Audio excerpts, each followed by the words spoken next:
Nagpapasalamat po ako kasi may programa po kayong ganito na nabibigyan po ng pantawid gutom yung mga taong mga walang trabaho na nasa bahay lang, yung mga pananim na hindi natutuloy dahil sa panahon. Nagpapasalamat po ako ng lubusan kasi meron po kayo na nagbibigay ng suporta.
Sabing barangay.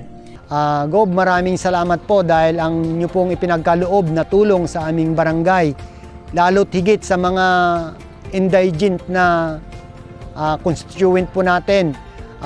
Sila po ay higit pong nangangailangan dahil yung pong ating pong mga indigent po ay wala po sa panahon po na to ay wala pong mga trabaho.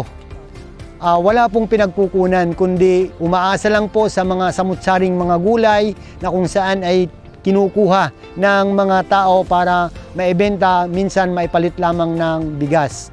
Pangalawang term pa lang ni Cap Jerry pero nakapagpagawa na siya ng 26 na classrooms, 2 gym, mga kalsada, tulay, drainages at multipurpose hall building sa pamamagitan ng Kapitolyo.